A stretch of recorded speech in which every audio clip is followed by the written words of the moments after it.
Sister Wives: How Robyn Used Her Kids to Destroy Brown Family.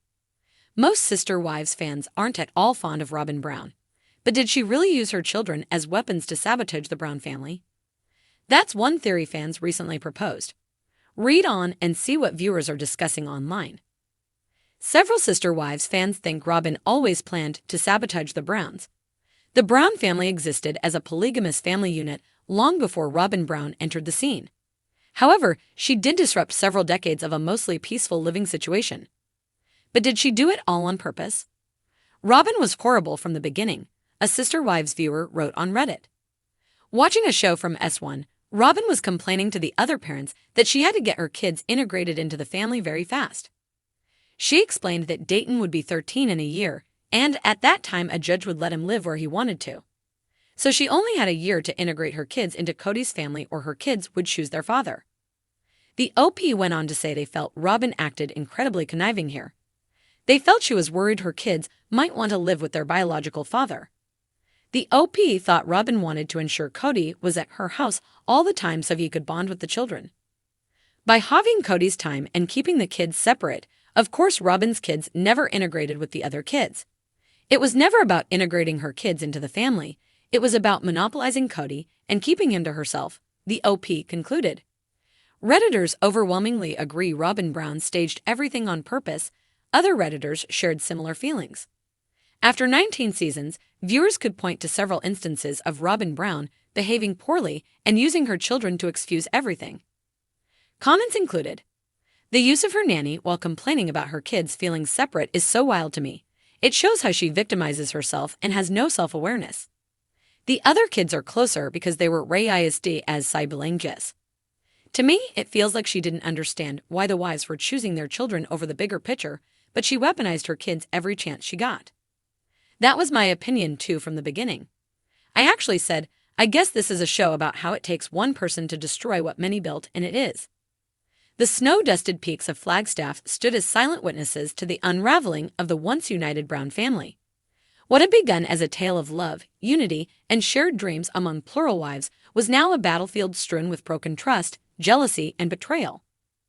At the center of the storm was Robyn Brown, Cody's fourth wife, whom many believed held the reins to the family's eventual implosion. Her weapon of choice, her children. The innocent facade. When Robyn joined the family in 2010, she brought a softness that was almost disarming.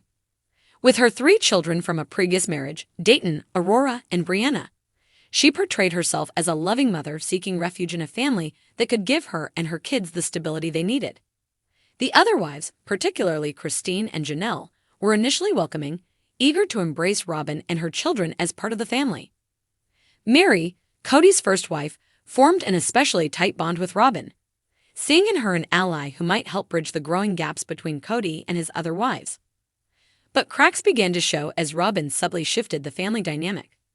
The subtle shift. Robyn was strategic. While the other wives worked to maintain a balance between their biological children and their sister wives' children, Robyn made her kids the focus of Cody's attention. She was protective, often voicing concerns about how her kids were treated compared to the others. Cody just has a special bond with Robyn's kids, Cristin observed in a confessional, her tone tinged with sadness. It's like they're in this bubble and the rest of us don't exist. Robyn's children began to enjoy privileges that the others didn't. Dayton, Aurora, and Brianna received more one-on-one time with Cody. He attended their events and milestones with a devotion that sometimes felt absent with the other children. This disparity didn't go unnoticed by Janelle, who had spent years advocating for equality among the children. "It's not about love," Janelle said during a family meeting. "It's about fairness. Every child deserves their father's attention, not just some of them." The divide grows. As Robyn's children settled into the family, her influence became more apparent. She often used the guise of motherhood to justify her requests and decisions, framing them as being in the best interest of her children. For instance, when the family moved to Flagstaff, Robyn insisted on a house that would accommodate her kids' unique needs. The decision came at a steep cost, not just financially, but emotionally. Janelle's children, especially Gabriel and Garrison, felt uprooted from their lives and friends in Las Vegas, and Cristin's daughter, Isabel, was left struggling with her scoliosis treatment due to the move. Robyn was always quick to defend her position. "I'm just trying to do what's best for my kids," she would say, her voice trembling with emotion. But the other wives weren't buying it anymore. Cristin, who had been the heart of the family for years, began to pull away. "I've always tried to make this work, but it feels like Robyn and her kids are the priority now," she confided to Janelle. The puppet master. Behind the scenes, Robyn's tactics were even more calculating. She encouraged her children to express their discomfort or unhappiness to Cody, knowing he would spring into action to defend them. When Aurora tearfully explained how hard it was to adjust to the family dynamic, Cody used the opportunity to criticize the other wives for not being more accommodating. "Robyn's kids shouldn't have to feel like outsiders," Cody said during a tense family dinner. "We need to do better as a family." But the other wives weren't convinced. Janelle, ever pragmatic, pointed out how Robyn seemed to use her children's struggles as leverage to gain Cody's sympathy and favor. "It's like every time there's a problem, it conveniently revolves around Robyn's kids," she said privately. The breaking point. The turning point came when Cristin decided to leave the marriage. After years of feeling like an afterthought, she finally reached her limit.